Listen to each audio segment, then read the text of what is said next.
आज 6 अगस्त 2024। आज बाबा के महावाक्य सुनेंगे। बाबा ने कहा, मीठे बच्चे, हाँ जी बाबा, अब विकर्म करना बंद करो, क्योंकि अब तुम्हें विकर्माजीत संवत शुरू करना है। तो चक्र के अनुसार अब कलयुग का अंत होने वाला है, और कलयुग के अंत में संगम युग हम बच्चों के लिए बाबा ने ये ज्ञान का भंडार खोल दिया है कि अब तक पिछले 63 जन्म हमारे द्वारा जो भी देह अभिमान में कर्म हुए वो विकर्म ही थे, क्योंकि खुद को जानते नहीं थे तो खुद को शरीर समझकर कर्म करते आए। काम, क्रोध, लोभ, मोह, अहंकार आदि से ग्रसित होकर जो कुछ भी बोला, किया या सोचा वो सब विकर्म बने। तो अब ये जो समय मिला है संगम युग, उसमें बाबा ने हमें ये ज्ञान दिया है कि 63 जन्म तक तुमने जो कुछ किया वो तुम्हारे देहभान के कारण था, इसलिए विकर्म थे। अब तुम आत्माएं अपने को आत्मा जान अपने कर्मों में अपनापन यानी कर्तापन का भान समाप्त करो, तो विकर्म होने बंद हो जाएंगे। क्योंकि अभी हम आत्मा की दृष्टि से, आत्मा की स्मृति से जब कोई कर्म करते हैं तो हर कर्म श्रेष्ठ होता है, यथार्थ होता है। और जब हम देह भान में आकर कर्म करते हैं तो वो पहले के हिसाब किताब को भी बढ़ा देता है, और साथ साथ जो अभी स्मृति है हमारी, आत्मिक स्मृति जो हमारी परमानेंट होने का हम अभ्यास कर रहे हैं, उसमें देरी कर देता है। इसलिए अब ये विकर्म करना बंद करो, माना बॉडी कॉन्शियसनेस के साथ काम करना बंद करो, क्योंकि अब आने वाला समय विकर्माजीत संवत का है। विकर्माजीत मतलब जब निर्विकारी देवी देवताओं का राज्य होगा, वो आकर यहाँ पाठ बजाएंगे, और वो आत्माएं जिनको वो पाठ बजाना है वो हम ही आत्माएं हैं। तो हमारे द्वारा जब तक ये संस्कार अभी डलेंगे नहीं, यानी अभी आत्मा के वो संस्कार इमर्ज होंगे नहीं, तो विकर्माजीत संवत की स्टार्टिंग में नहीं पहुंच पाएंगे। लेकिन विकर्माजीत संवत शुरू तो अपने अनुसार, टाइम के अनुसार होना ही है। इसीलिए जो भी उस संवत की शुरुआत में आना चाहते हैं या जल्द से जल्द अपने को विकर्माजीत बनाना चाहते हैं, वो विकर्म करना बंद करें, यानी देह भान में आकर कर्म करना बंद करें। और यहाँ पे एक अंडरस्टैंडिंग भी जरूरी है कि जो कर्म कर रहे हैं उनमें ममत्व ना रखें। माना इस दुनिया में जो भी हमें मिला है ड्रामा का, ये शरीर संबंधी पदार्थ, वस्तु, प्रकृति, जो कुछ भी, यहाँ तक कि समय, संकल्प, श्वास ना, और ये जो संस्कार जिन्हें हम कहते हैं बुद्धि, ये सब कुछ तमो प्रधान कलयुगी संस्कार, सब कुछ लास्ट की स्क्रिप्ट के अनुसार जो कुछ भी मिला उसको अब त्यागते जाना है, तो विकर्म होने बंद हो जाएंगे। ये अभी हमारा मुख्य पुरुषार्थ होना चाहिए कि अब हम ड्रामा की चीजों को अपना कहना बंद करें। जब अपना कहना बंद कर देंगे तो वो होना भी बंद हो जाएंगे, और धीरे धीरे अपनी आत्मिक अवस्था में ध्यान देकर बाबा को याद करेंगे तो हम विकर्माजीत बन जाएंगे।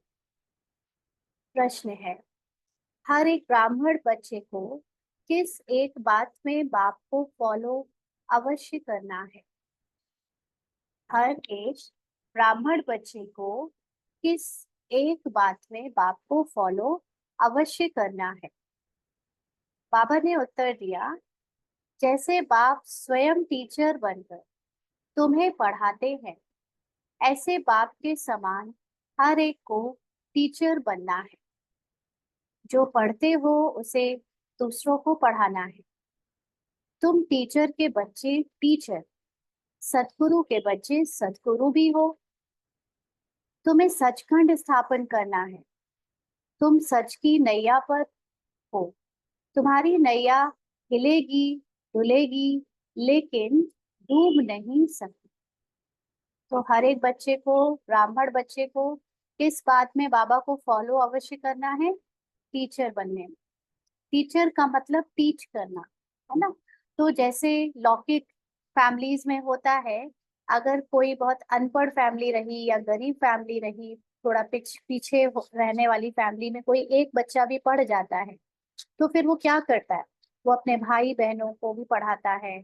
और जितना हो सकता है डायरेक्टली इनडायरेक्टली अपने घर वालों को भी थोड़ा सा एजुकेशन देने की कोशिश करता है, ताकि सबका लाइफस्टाइल इम्प्रूव हो सके और एजुकेशन से मिल रही खुशी सबको प्राप्त हो सके। ऐसे ही यहाँ पर भले इस घर के सदस्य या हमारे आसपास जितने भी लोगों के हम टच में हैं, वो सब आत्माएं भले ज्ञान में नहीं है या ज्ञान में अभी आने का उनका पार्ट भी नहीं है, आना नहीं चाहती, संकल्प ही नहीं आता उन्हें, क्योंकि पार्ट में अभी नहीं है। जब समय होगा तो आ सकते हैं, या नहीं भी आएंगे तो उन सबको भी कम से कम हमारे द्वारा ये टीच हो जाए, ये ज्ञान मिल जाए कि वो कौन है।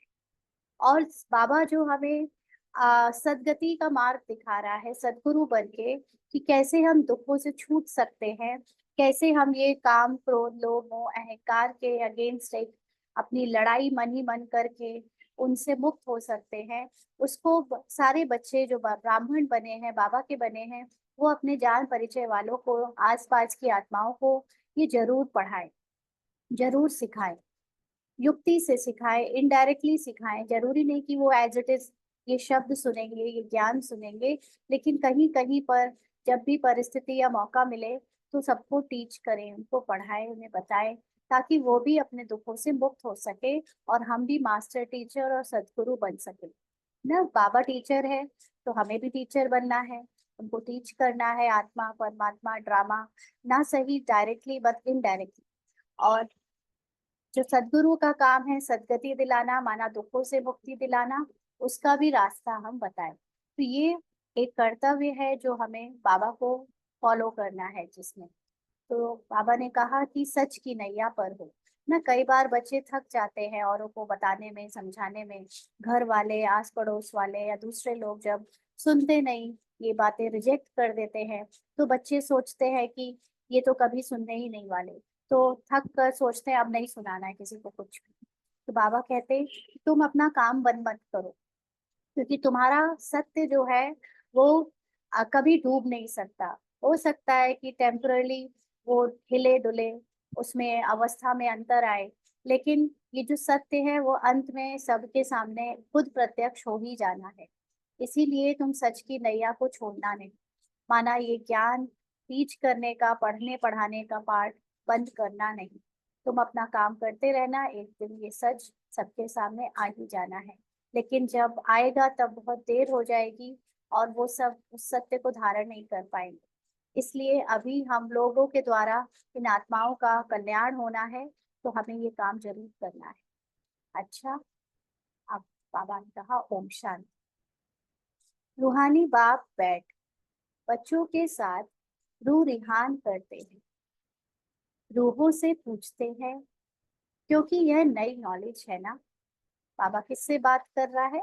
रूहों से, आत्माओं से, क्योंकि ये नॉलेज जो है वो आत्माओं के लिए है, तो शरीर की नॉलेज नहीं है, आत्मा की नॉलेज है। मनुष्य से देवता बनने की यह है नई नॉलेज अथवा पढ़ाई। लेकिन इसको पढ़ने के लिए मनुष्य से ही बाबा को पहले मिलना पड़ता है। मनुष्य का मतलब आत्मा जब ये भूली हुई है कि वो आत्मा है और वो मन के वश है, और उसको अपने को बेहतर बनाने के लिए जब वो बाबा के पास आती है, यानी हम सब बच्चे जब बाबा के पास स्टार्टिंग में आए थे, तो ना तो हमें ये पता था कि हम आत्मा हैं, ना तो हमें ये पता था कि हम मनुष्य से देवता बन सकते हैं, यानी मनुष्य से देवता का पार्ट भी बजा सकते हैं ना। तो ये आत्मा का ज्ञान मनुष्य से देवता का पार्ट बजाने के लिए जरूरी है। तो ये नॉलेज अथवा है पढ़ाई। यह तुमको कौन पढ़ाते हैं, पूछ रहे हैं बाबा। बच्चे जानते हैं, रूहानी बाप हम बच्चों को ब्रह्मा द्वारा पढ़ाते हैं। ये भूलना नहीं चाहिए, यह वह बाप है, फिर पढ़ाते हैं, तो टीचर भी हो गया। यह भी तुम जानते हो, हम पढ़ते ही हैं नई दुनिया के लिए। हर एक बात में निश्चय होना चाहिए। तो ये नई दुनिया में आत्मा का ज्ञान कैसे काम आएगा? जब हम स्वयं आत्मिक स्मृति में परमानेंट टिक जाएंगे, सोल कॉन्शियस बन जाएंगे, तो फिर फाइनली इसका जो रिजल्ट है, इसकी जो प्रारब्ध है, फल है, वो हमको नई दुनिया में मिलेगा। ऐसा नहीं अभी नहीं मिलेगा, अभी भी मिलता है, लेकिन मुख्यतः जो बड़े रूप में है, इसका फल हमें नई दुनिया में मिलेगा। बाबा कहते हर एक बात में निश्चय होना चाहिए। नई दुनिया के लिए पढ़ाने वाला बाप ही होता है, मूल बात ही बाप की ही ना। इसलिए अगर आपको निश्चय कम है तो पढ़ाई भी हम उतने अच्छे से नहीं करेंगे। तो इसलिए ये निश्चय की पढ़ाई है। बाप हमको ये शिक्षा देते हैं ब्रह्मा द्वारा, कोई द्वारा तो देंगे ना। गाया हुआ भी है, भगवान ब्रह्मा द्वारा राजयोग सिखलाते हैं। ब्रह्मा द्वारा आदि सनातन देवी देवता धर्म की स्थापना करते हैं।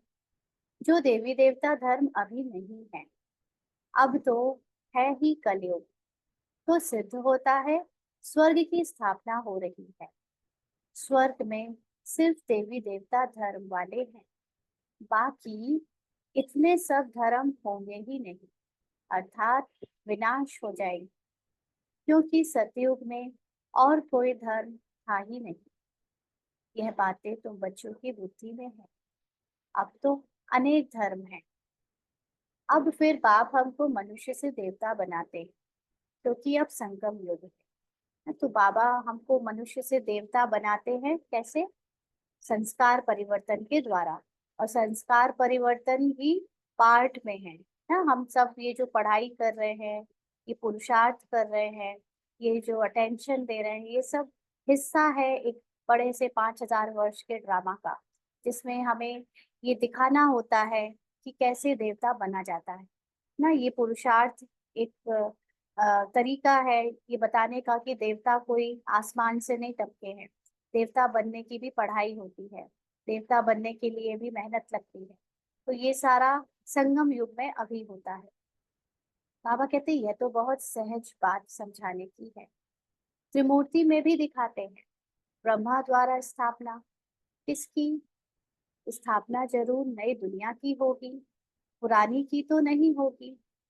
बच्चों को ये निश्चय है कि नई दुनिया में रहते ही हैं दैवी गुण वाले देवताएं, यानी जो नई दुनिया में सारे नए नए गुण वाले ना। पूरी तरह से दुनिया नई होगी तो पदार्थ भी नए होंगे, आत्मा के अंदर सारे गुण होंगे जो इनिशियली उसके अंदर थे, वही वो स्वरूप में भी होंगे।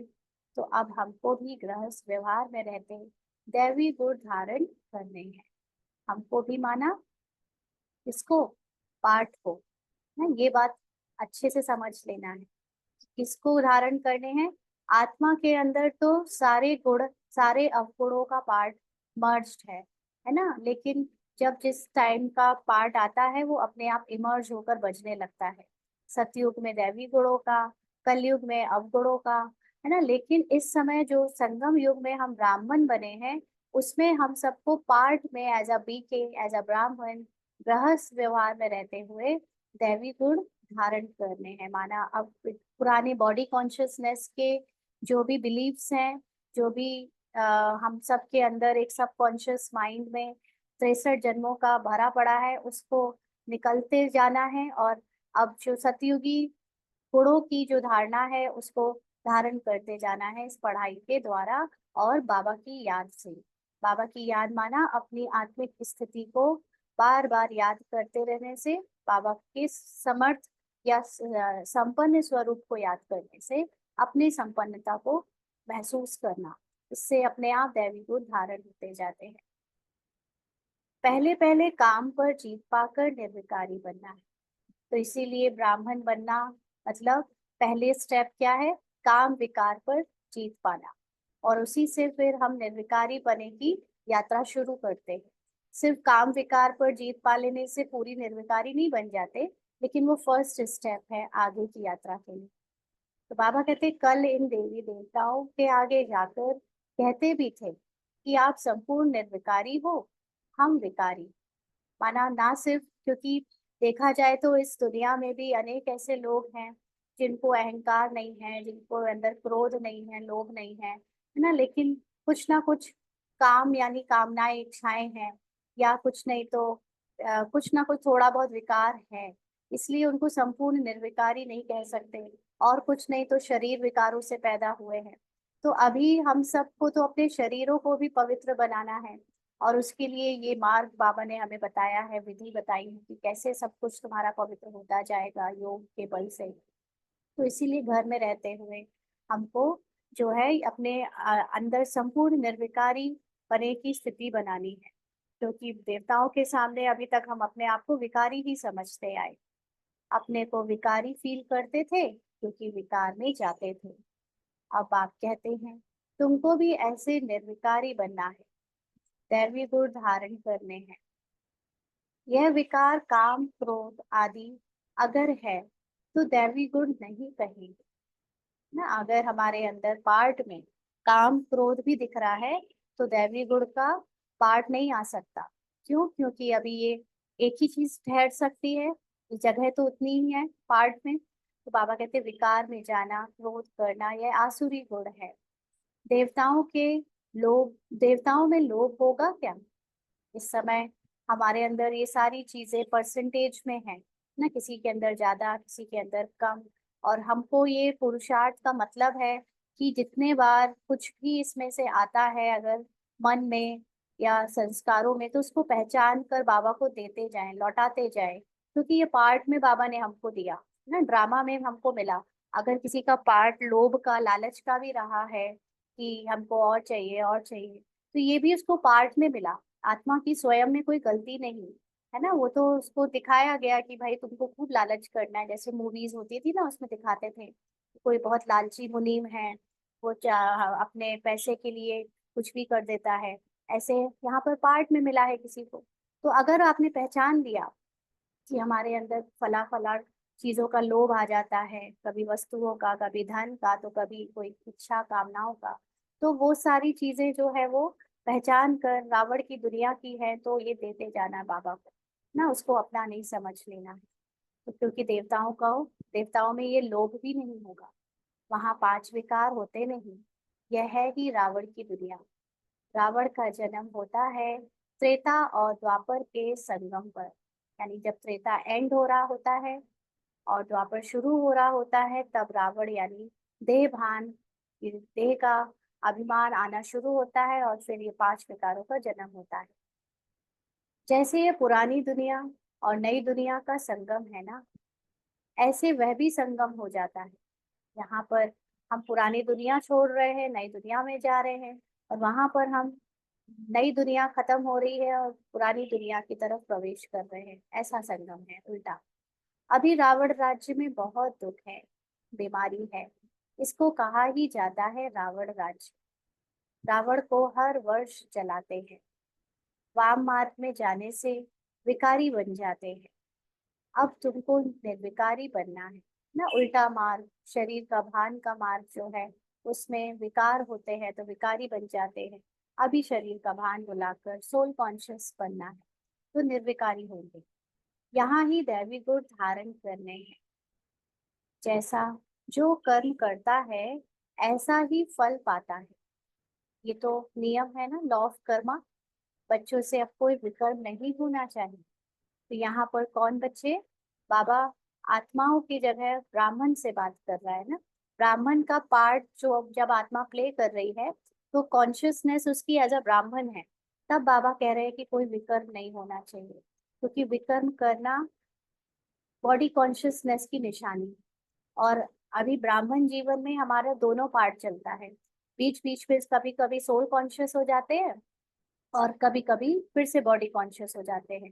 यानी एक लड़ाई चलती है जो माया के साथ, उसमें ज्यादातर मेजोरिटी तो शुरुआत में बॉडी कॉन्शियसनेस की ही होती है ना। बार बार देह भान, अपने को भाई बहन माता पिता समझ लेना, या पार्ट में जो भी हमारे अंदर गुण विशेषताएं हैं या जो भी पहचाने मिली हैं वो समझ लेना, या मन बुद्धि संकल्प को अपना समझ लेना, ये सब समझ कर अपना, और फिर उसके अकॉर्डिंग उसमें ममत्व रखना और उसके फल को फिर भोगना, ये सब विकर्म होते हैं, है ना। इसीलिए बाबा कहते हैं कि अब ब्राह्मण पार्ट में भी ये पार्ट ओवर करो कि तुम बार बार जो देह भान में आकर ना बॉडी कॉन्शियस होकर कर्म करते हो, क्योंकि वो विकर्म बनाते हैं। और सोल कॉन्शियस होने से विकर्मों से मुक्ति मिल जाती है, क्योंकि फिर आपको पता चल जाता है कि आत्मा विकर्म नहीं करती, आत्मा के पार्ट में विकर्म हुआ है। तो पार्ट के द्वारा विकर्म सेटल भी होगा अगर, तो जो फल आएगा उसको भोगने वाला मैं नहीं। भोगना भी शरीर के द्वारा हो रही है, आत्मा भोग रही है, लेकिन आत्मा उसका दुख फील करे ये जरूरी नहीं है ना। वो अपने को डिटैच कर लेती है मन बुद्धि संस्कारों से भी। तो शरीर में पार्ट में जो होना है वो होता रहता है, आत्मा साक्षी होकर उसको देखती है, उसके भोगनाओं को भी। तो ये अब ब्राह्मण जीवन में बहुत जरूरी है बाइफरकेट करना, है ना, अपने सोल कॉन्शियस स्टेज से बॉडी कॉन्शियस यानी देह भान के पार्ट को अलग देखना। तो विकर्म होने बंद हो जाएंगे धीरे धीरे, क्योंकि हम ज्यादा से ज्यादा सोल कॉन्शियस स्टेज में जब टिकेंगे तो बाबा की याद में रहेंगे, तो ऑटोमेटिकली आत्मा के भूले हुए जो गुण है उसे विस्मृत हो गए हैं, वो बाबा की याद से उसके अंदर फिर से स्मृति में आ जाएंगे। और जो जिसको बाबा कहते हैं ना तपस्या और त्याग का कॉम्बिनेशन, तो तपस्या और त्याग क्या है?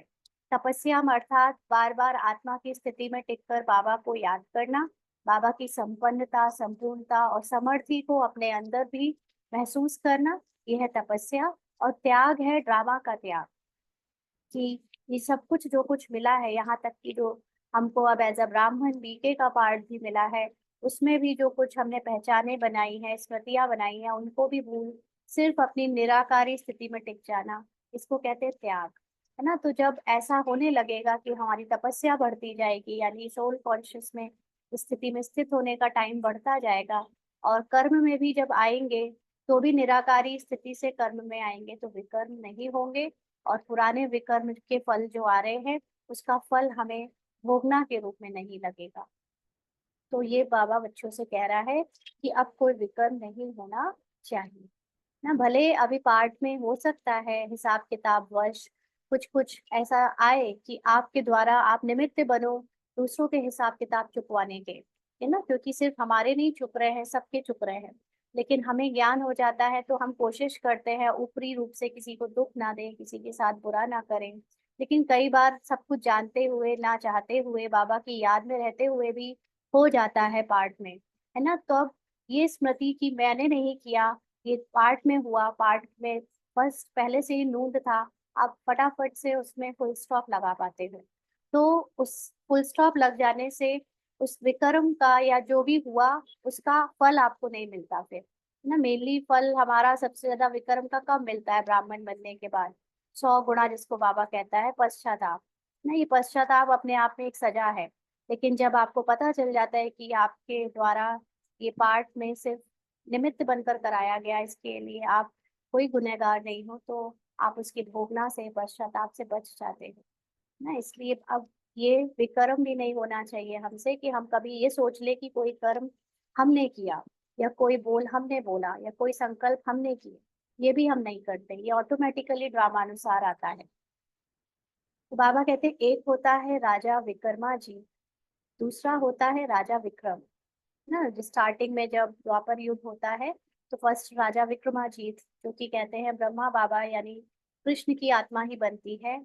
और फिर जब विक्रम बन धीरे धीरे शुरू हो जाते हैं तो राजा विक्रम आ जाते हैं, यानी विक्रम करने वाले। यह है ही विक्रम संवत, यानी रावण विकारियों का संवत। यह कोई समझते नहीं, ना कल्प की आयु का ही किसी को पता है।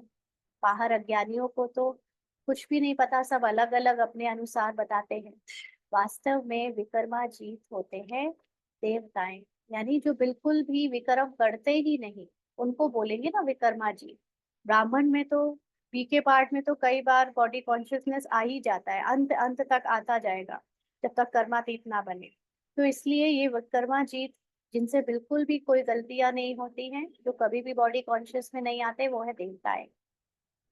5000 वर्ष में 2500 वर्ष हुए राजा विक्रम के, 2500 वर्ष राजा विक्रमा जीत के, यानी जिसने विक्रमों को जीता है देवता, वो 2500 वर्ष तक रहे। और फिर विक्रम करने वाले राजा या उनके साथ 2500 वर्ष तक रहे। आधा है विक्रम का, वह लोग भले कहते हैं परंतु कुछ भी पता नहीं। तुम कहेंगे विक्रमाजीत का संवत 1 वर्ष से शुरू होता है, यानी 111 जो डेट होती है वो फर्स्ट ईयर, कल्प की जो फर्स्ट ईयर की फर्स्ट दिन होता है उस दिन से शुरू हो जाता है विक्रमाजीत संवत। फिर 2500 वर्ष के बाद विक्रम संवत शुरू होता है। अभी विक्रम संवत पूरा होगा, फिर तुम विक्रमाजीत महाराजा महारानी बन रहे हो।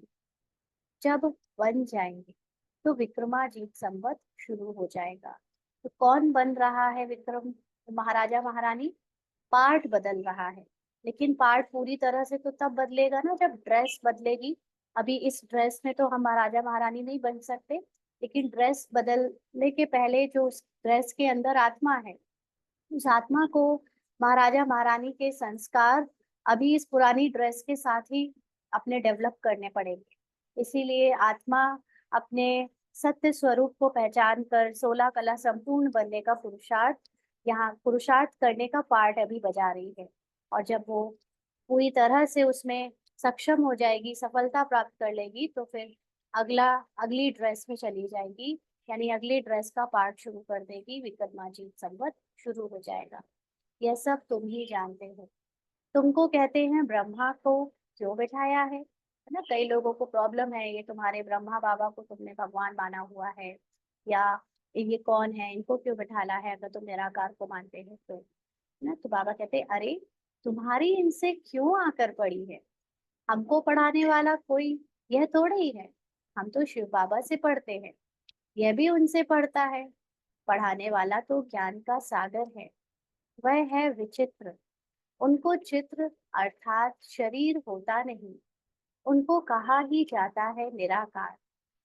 वहां सब निराकारी आत्माएं रहती हैं, फिर यहाँ आकर साकारी बनती है। परमपिता परमात्मा को सब याद करते हैं, वह है आत्माओं का पिता। लौकिक पाप को परम अक्षर नहीं कहेंगे, यह समझ की बात है ना। तो ब्रह्मा बाबा के लिए जिसका भी प्रश्न बार बार उठता है, तो बाबा कहते हैं उनके पीछे क्यों पड़े हो, है ना। यहाँ तुम निराकार को अगर अपनी बच्चों से बात करनी है जो खुद भी निराकार है लेकिन अभी साकारी भान में है, तो वो बात कैसे करेगा? तो उसको भी साकारी शरीर लेना पड़ता है। तो बाबा इसीलिए समझा रहे हैं कि लौकिक बाप तो परम आत्मा नहीं हो सकता, उसके लिए परम वर्ड भी यूज नहीं करेंगे। तो परम आत्मा यानी आत्माओं का पिता, वो उस रथ को यूज करता है, यह समझ की बात है।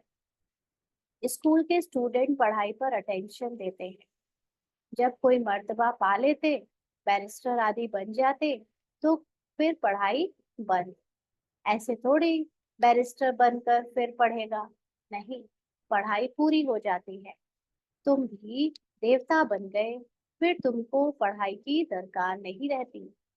2500 वर्ष देवताओं का राज्य चलता है, यह बातें तुम बच्चे ही जानते हो। तुमको फिर औरों को समझाना पड़े, यह भी ख्याल रखना चाहिए। पढ़ाते नहीं तो टीचर कैसे ठहरे? पढ़ाने से क्या होता है? पढ़ाने का सबसे बड़ा फायदा है कि पढ़ाने से बाबा आपको भी यूज कर सकता है अनेक आत्माओं को ज्ञान के संपर्क में लाने के लिए, और साथ साथ आपकी अपनी अंडरस्टैंडिंग को क्लियर करने के लिए।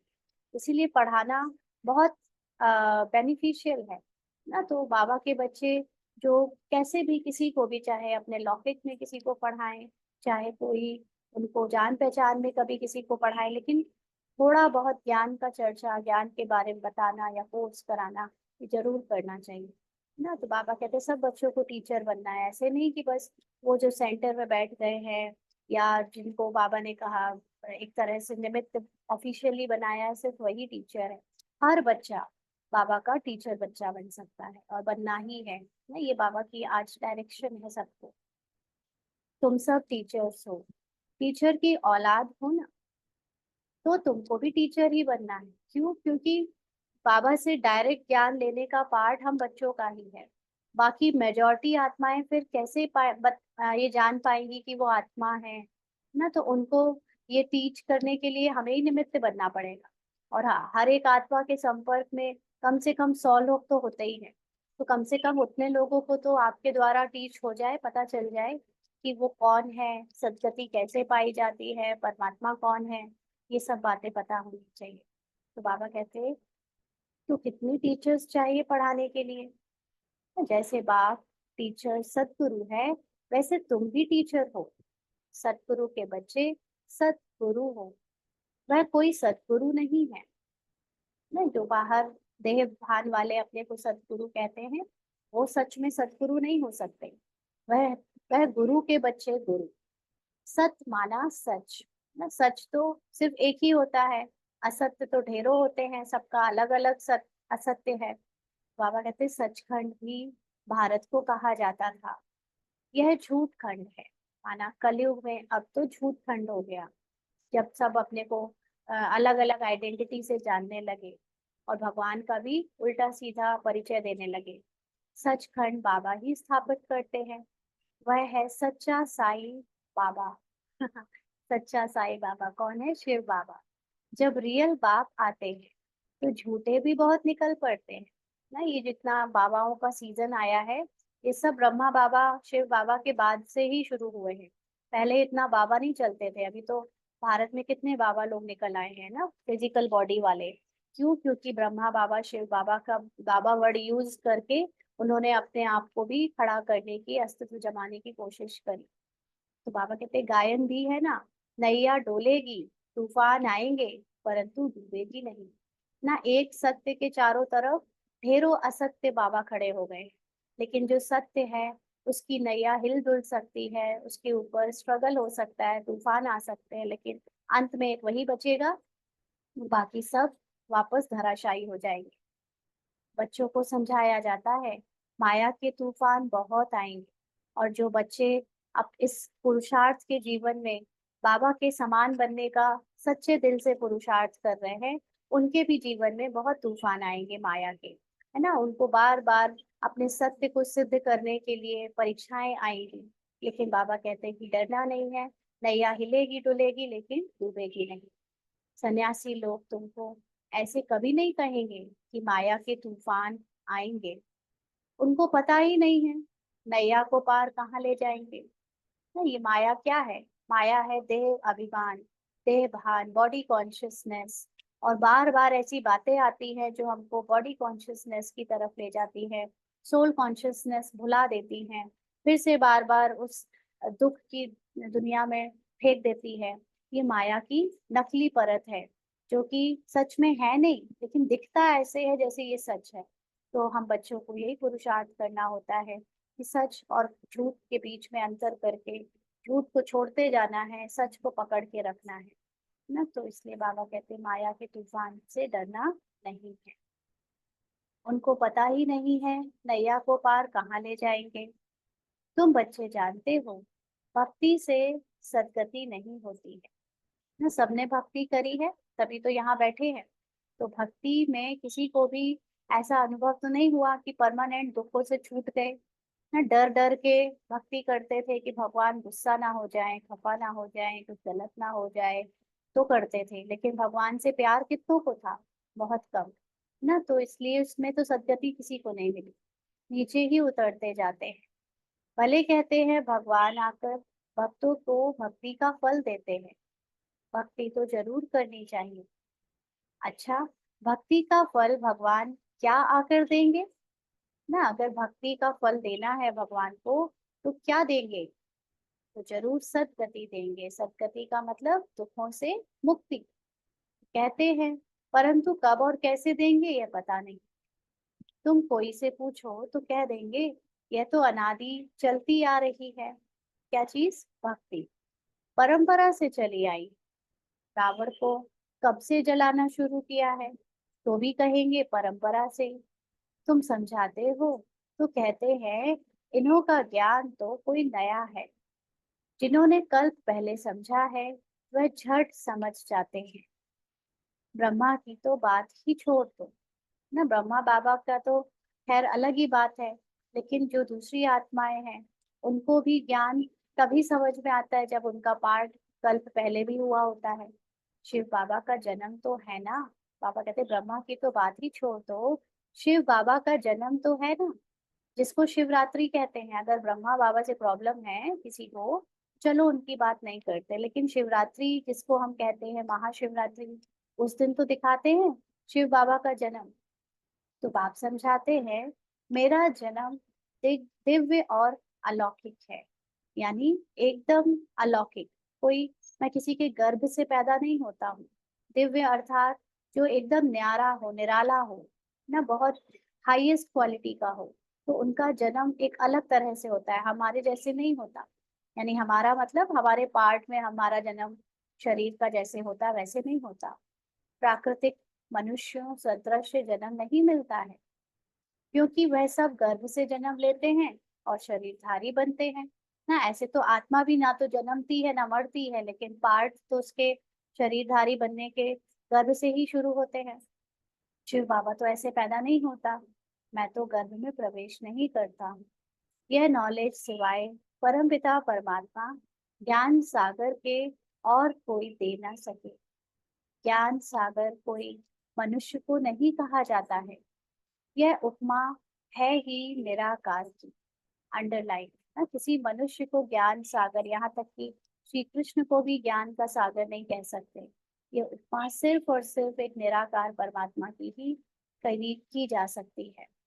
निराकार बाप आत्माओं को पढ़ाते हैं, समझाते हैं, तुम बच्चे इस रावण के राज्य में पाठ बजाते बजाते देह अभिमानी बन पड़े हो। आत्मा सब कुछ करती है, आत्मा ही पार्ट बजाती है ना। तो इससे पार्ट बजाते बजाते पहले आत्मा को याद रहता है कि वो पार्ट बजा रही है, पार्ट से अलग है, तो वो देवता कहलाती है। लेकिन फिर धीरे धीरे अपने को पार्ट समझने लगती है। इसको कहते हैं देह अभिमानी। तो यह ज्ञान उड़ गया है, मैं आत्मा पार्ट बजा रही हूँ, यह ज्ञान उड़ गया है ना। बाबा के बच्चों में भी ये ज्ञान जान लेने के बाद भी बीच बीच में क्या होता है, उड़ जाता है ना। याद पता है सबको, लेकिन जब पार्ट बजा रहे हैं उस समय पार्ट बनकर ही अपने को देखते हैं। तो इसलिए उसमें वो मुक्ति नहीं मिलती दुखों से, बार बार दुखों की तरफ चले जाते हैं। बाबा कहते, यह तो ऑर्गन्स है ना, ये शरीर जिस पार्ट में शरीर में है आत्मा, वो क्या है, ऑर्गन्स है। मैं आत्मा हूँ, चाहे इनसे कर्म कराऊं चाहे ना कराऊं।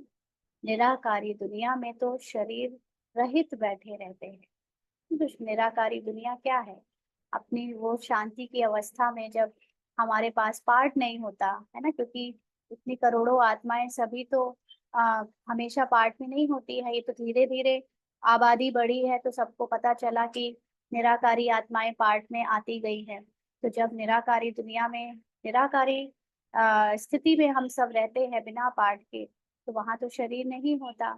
अभी तुम अपने घर को भी जान गए हो। वो लोग फिर घर को ईश्वर मान लेते हैं ना, क्या कह देते हैं, ब्रह्मांड को ही ईश्वर कह देते हैं, ब्रह्म ब्रह्म को ही कह देते हैं ईश्वर, क्योंकि ब्रह्म में रहने वाले उस परमात्मा को नहीं जानते। तो वो ब्रह्म ज्ञानी या तत्व ज्ञानी है ना।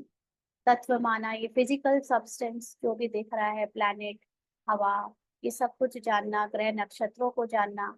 और ब्रह्म ज्ञानी माना जो स्पेस, उसको जानना। तो ये वो तो ब्रह्म ज्ञानी और तत्व ज्ञानी है। कहते हैं ब्रह्म में लीन हो जाएंगे, माना स्पेस में लीन हो जाएंगे। अगर कहीं ब्रह्म में निवास करेंगे तो ईश्वर अलग हो जाए ना। अगर उनको ये ज्ञान स्पष्ट हो कि वहां पर हम आत्माएं बिना बॉडी के निवास कर सकती हैं, माना अस्तित्व में रहते रह सकती हैं शरीर के बिना, तो फिर भगवान से वो अलग हो जाएं। लेकिन वो समझती हैं कि ब्रह्म है ईश्वर और मैं आत्मा वहां पर लीन हो जाऊं, मतलब ईश्वर के अंदर मर्ज हो जाऊंगी।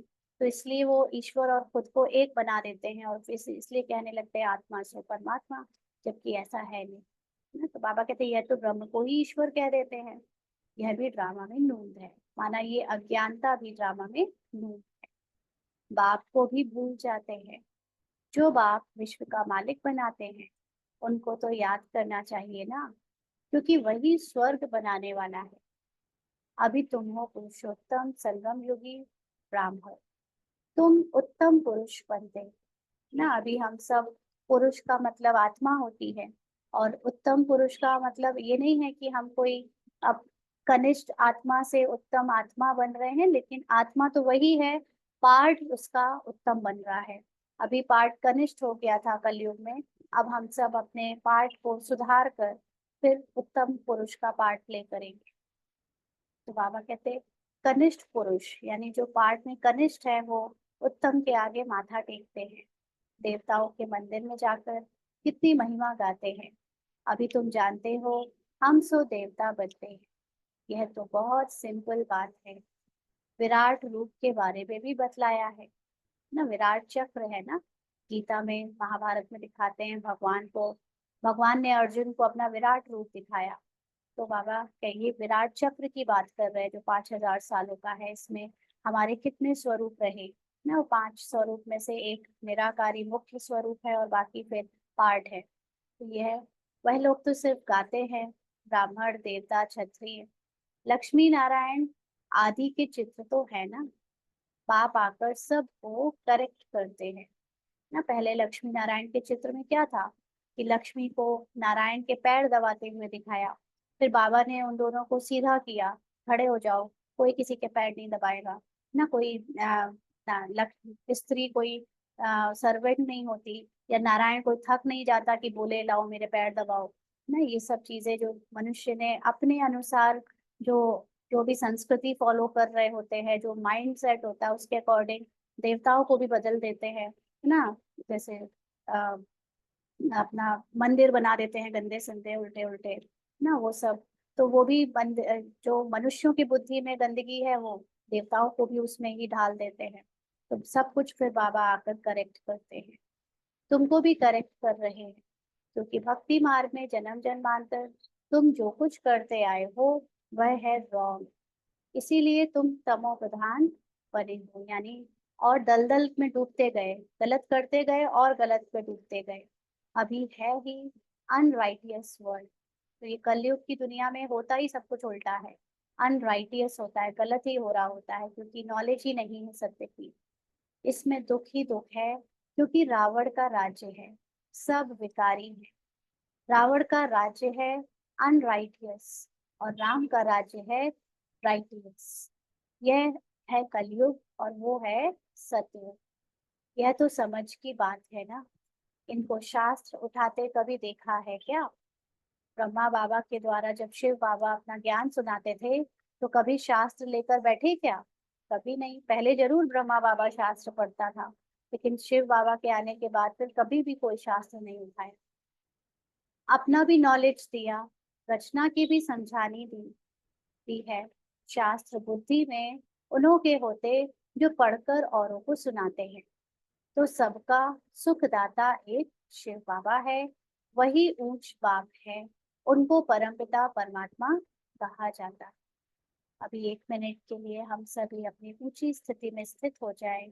अपनी निराकारी स्थिति में स्थित होकर निराकार शिव बाबा के सामने अपने आप को संपन्न और संपूर्ण स्थिति में अनुभव करेंगे। साइंस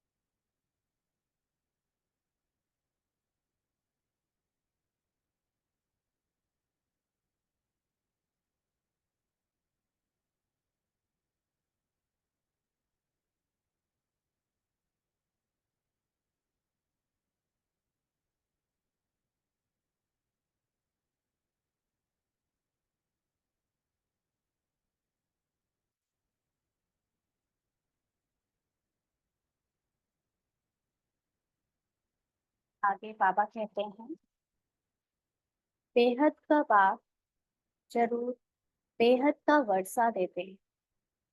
5,000 वर्ष पहले तुम स्वर्गवासी थे, अब नर्कवासी हो। इस रावण राज्य में भी राजाएं महाराजाएं होते हैं। वह बहुत साहूकार और वह कम साहूकार। उनको कोई सूर्यवंशी चंद्रवंशी नहीं कहेंगे। इनमें साहूकार को महाराजा का लकब मिलता है, कम साहूकार को राजा का। अभी तो है ही प्रजा का, प्रजा पर राज्य ना। अभी तो डेमोक्रेसी है, तो अभी तो प्रजा ही राज्य कर रही है।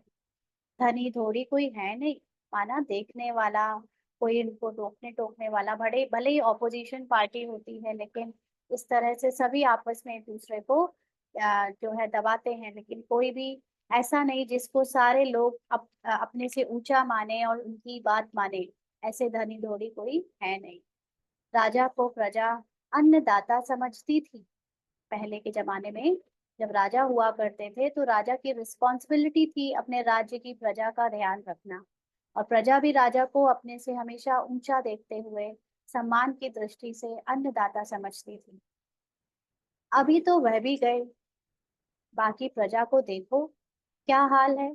लड़ाई झगड़ा आदि कितना है ना। अभी देखो बांग्लादेश का हाल क्या हुआ कल ना, तो कितना लड़ाई झगड़ा हो रहा है एक एक देश में। अभी ये तुम्हारी बुद्धि में आदि से अंत तक सारी नॉलेज है, यानी ड्रामा की सारी नॉलेज है।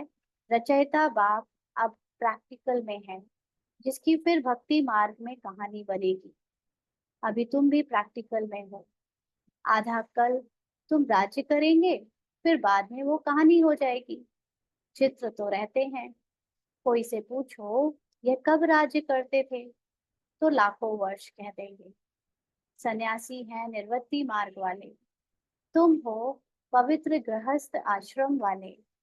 फिर अपवित्र गृहस्थ आश्रम में जाना है, यानी सीढ़ी उतरते उतरते फिर जाएंगे। ये नहीं कि अभी चले जाना है ना। अभी ये मत समझ लेना अभी पवित्र गृहस्थ की दिनचर्या को जीते जीते अपवित्र में चले जाए। वो तो जब कल्प के बाद टाइम आएगा तब जाना है।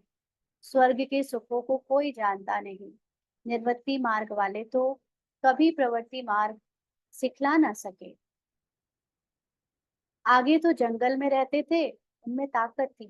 पहले के साधु सन्यासी, उनकी तपस्या बहुत सतोगुणी थी ना, तो वो उनमें ताकत थी। जंगल में ही उन्हों को भोजन पहुंचाते थे। अभी वह ताकत ही नहीं रही है। ना तो सन्यासियों में उतनी ताकत रही है, ना ही जो फॉलोवर्स हैं उनमें इतनी श्रद्धा रही है।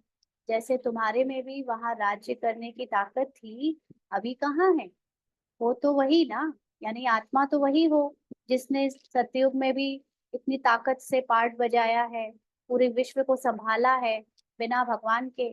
और अभी भी वही हो, वही आत्मा है, लेकिन अब वो पार्ट में ताकत नहीं दिखती, तो अभी वह ताकत नहीं रही। भारतवासियों का असल जो धर्म था वह अभी नहीं है ना। वो जो आत्मा की स्मृति थी भारतवासियों को स्टार्टिंग में, वो अब नहीं है।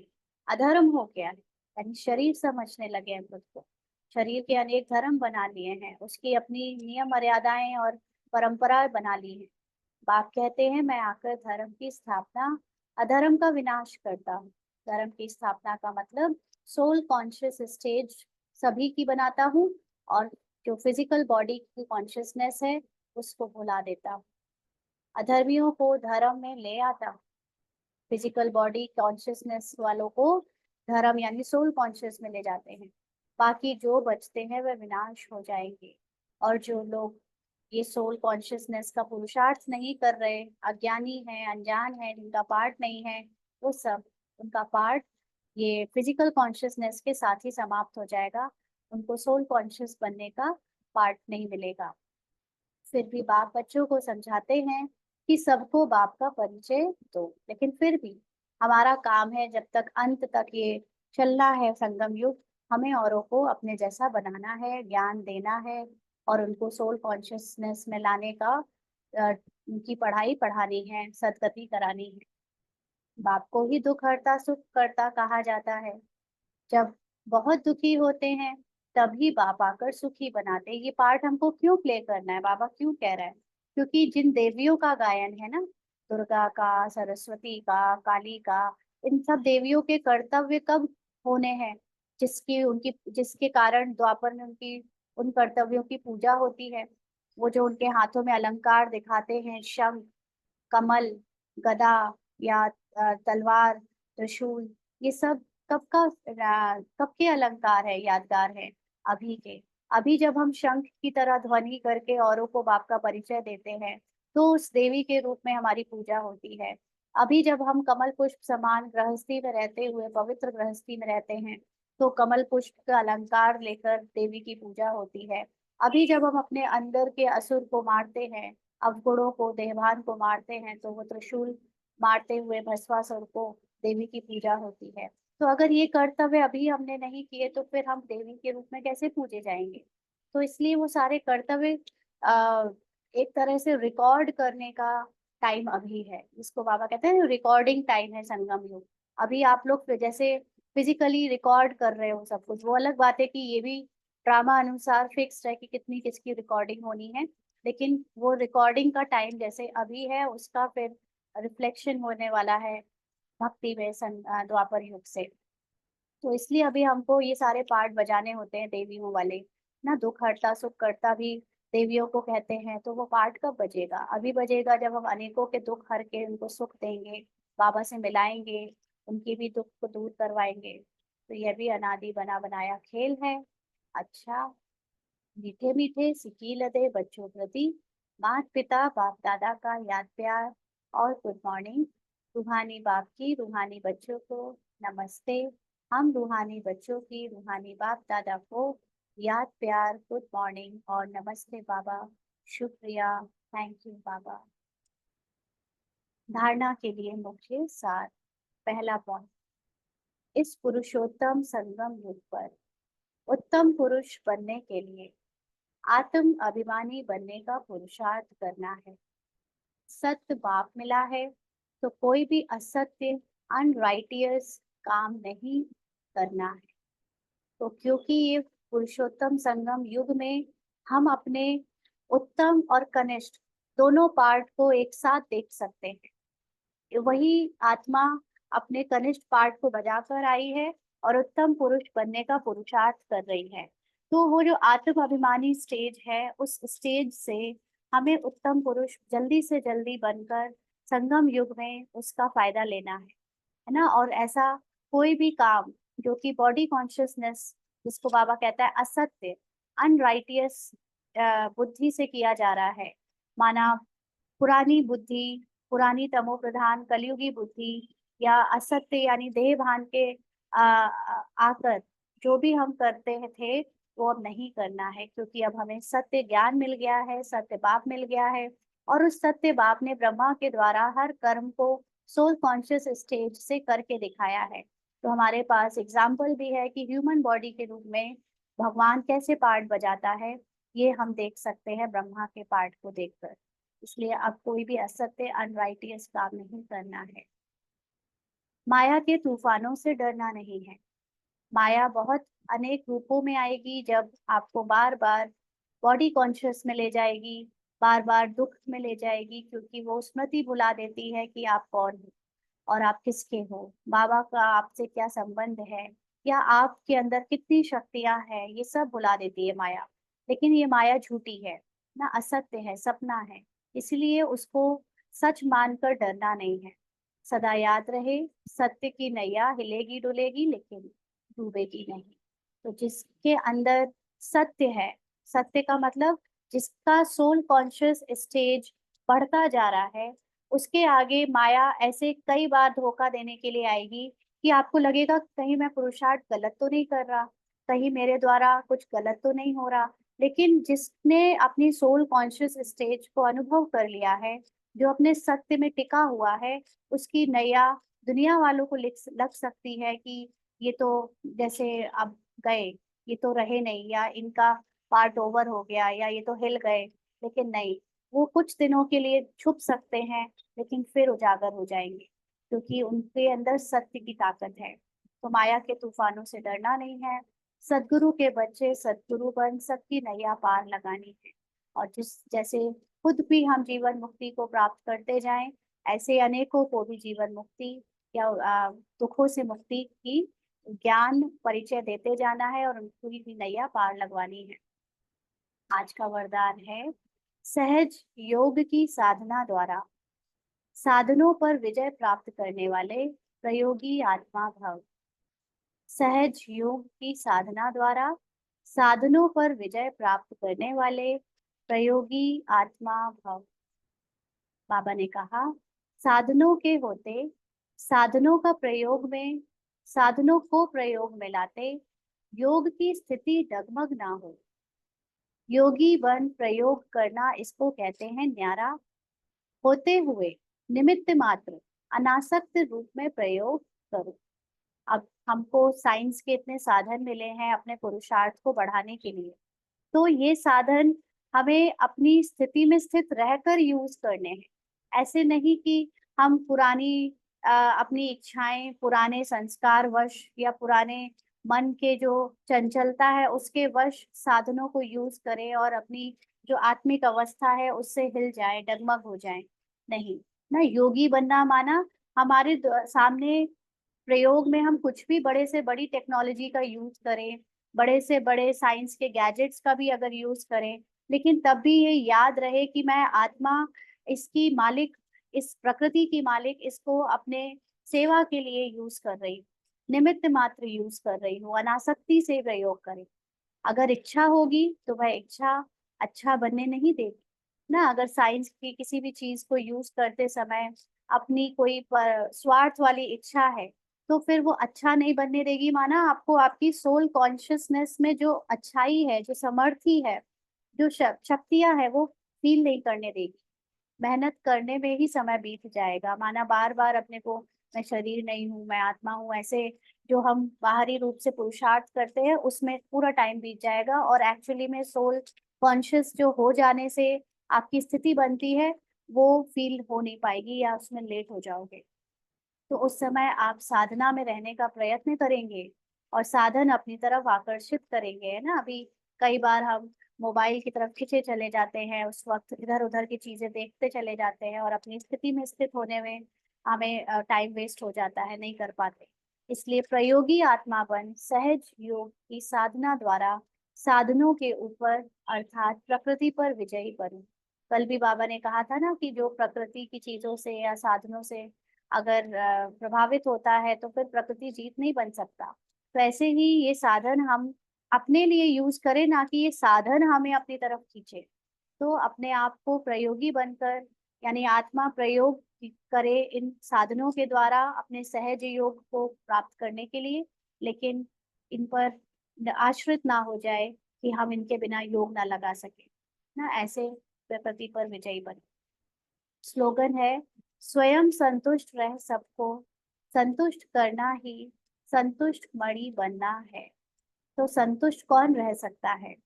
पार्थ तो कभी संतुष्ट रहेगा, कभी नहीं रहेगा, है ना। लेकिन जो आत्मा है और जो अपनी आत्मा की स्थिति में स्थित है, जिसको अपना सत्य पता है कि आत्मा का सत्य है सदा संतुष्ट, वही संतुष्ट रह सकता है। और दूसरों के पार्ट को देखते हुए भी उसमें कुछ भी कंप्लेन ना करके उससे संतुष्ट रह सकता है ना। क्योंकि पार्ट में तो बहुत ऊपर नीचे हो रहा है, हमारे भी और दूसरों के भी, और उसको देखकर कई बार हम अपने आप से असंतुष्ट हो जाते हैं कि मैं रहना तो चाहती हूँ सदा शांत, लेकिन बीच बीच में क्रोध आ जाता है। मैं रहना चाहती हूँ सबके साथ प्यार से, लेकिन कभी कभी किसी का पार्ट देखकर मेरे से कुछ ऊपर नीचे हो जाता है। तो ऐसे तो संतुष्ट नहीं रह पाएंगे। लेकिन अगर मैं ये जानते हुए भी कि पार्ट की असंतुष्टता मेरी सत्य संतुष्टता को हिला नहीं सकती, तो ऑटोमेटिकली दूसरी आत्माओं को भी देखते हुए, उनके पार्ट को देखते हुए मैं संतुष्ट रहूंगी और अपनी संतुष्टता को जानूंगी। एक्चुअली में मुझ आत्मा को अपनी संतुष्टता का सत्य पता होना, यही संतुष्ट मणि बनना है। पार्ट में असंतुष्टता का पार्ट अगर आ भी जाए, जैसे कई बार ऐसे होता था ना कि ब्रह्मा बाबा के टाइम पर भी दूसरी आत्माएं सेवाएं में जब होती थी, तो साथ में रहती थी, तो कभी वो गलतियां करती भी थी तो बाबा उनको बुलाकर फिर प्यार से समझाता था, समझाने देता था। तो इसका मतलब पार्ट में तो बाबा भी संतुष्ट नहीं हुआ ना उनसे, क्योंकि उन्होंने ठीक से नहीं किया। और ये नेचुरल भी है कि पार्ट में हर कोई अगर ठीक से कुछ नहीं करेगा तो सामने वाले को उसको करेक्ट करने के लिए, क्योंकि उसकी ड्यूटी है पार्ट में कि उसको अपने से दूसरे जो कम सक्षम है उनको सुधारना है या उनको बेटर बनाने की गाइडेंस देनी है। तो वहां पर संतुष्टता अगर होगी तो कभी किसी को सुधारेगा ही नहीं, किसी को कुछ समझाएगा ही नहीं।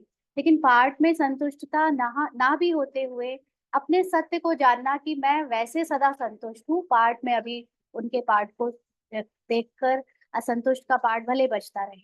तो ये जान लेना ही संतुष्ट मणि बनना है ना। तो इसलिए हम फिर विचलित नहीं होते पाठ में, चाहे हम किसी को भी समझाएं असंतुष्टता के अकॉर्डिंग, लेकिन अंदर जानते हैं कि मैं सदा संतुष्ट हूँ। अच्छा, ओम शांति। आज के अव्यक्त इशारे हैं, आज हमको अव्यक्त इशारे मिल गए। इस महीने की थीम है विजयी रतन बनना है तो प्रीत बुद्धि बनो। विजयी रत्न का मतलब है बाप समान बनना, और वो भी इसी संगम युग में जल्दी से जल्दी, ताकि संगम युग की प्रारब्ध हमको जल्दी से जल्दी महसूस होने लगी, जीवन मुक्ति अभी महसूस हो। तो उसके लिए प्रीत बुद्धि यानी बाबा से बहुत प्यार में डूबे रहना है। तो आज के अव्यक्त इशारे में समझाया कि जैसे सूर्य के सामने देखने से सूर्य की किरणें अवश्य आती हैं, इसी प्रकार अगर ज्ञान सूर्य बाप के सदा सम्मुख रहते हैं, अर्थात सच्ची प्रीत बुद्धि है, तो ज्ञान सूर्य के सर्व गुणों की किरणें अपने में अनुभव करेंगे। ऐसी प्रीत बुद्धि बच्चों की सूरत व अंतर्मुखता की झलक, और साथ साथ संगम युग के व भविष्य के सर्व स्वमान की फलक रहती है। तो यहाँ पर जैसे एक सूरज होता है, सूरज के सामने जाने से उसकी जो लाइट है वो हमारे शरीर में दिखने लगती है, उसकी किरणें यानी उसकी जो गर्माहट है, गुण है उसका, वो हमें अपने अंदर फील होने लगता है, बॉडी गर्म होने लगती है। वैसे ही बाबा क्या है, बाबा एक्चुअली ज्ञान है, तो बाबा ज्ञान का सूर्य है। तो बाबा ज्ञान का सूर्य मतलब ज्ञान का भंडार, ज्ञान का सागर। तो बाबा के सामने रहना मतलब वो बाबा का सारा ज्ञान मेरे अंदर इमर्ज होना। तो जितना हम बाबा के सामने रहेंगे यानी उनके ज्ञान के सूर्य यानी ज्ञान को अपने अंदर स्पष्ट रखेंगे, जितना उनसे प्यार में डूबे रहेंगे, उतना ही बाबा की जो गुण है, शक्तियां है, वो मुझे अपने मन अंदर अनुभव होंगी। और उसके कारण हमारे जो सूरत है ना, उसमें अंतर्मुखता की झलक, और संगम युग की जो भविष्य में हमें, संगम युग और भविष्य में जो स्वमान की फलक है, माना स्वमान क्या दिए बाबा ने, हम ही देवी देवता है, हम ही महान आत्माएं हैं, हम ही विश्व कल्याणकारी हैं, और ऐसे अनेक स्वमान है। उसका चेहरे पर एक भाव दिखेगा, वो ग्लो दिखेगा, और आने वाली दुनिया का जो पार्ट है उसका एक स्वमान चेहरे पर दिखेगा। अच्छा, अच्छा।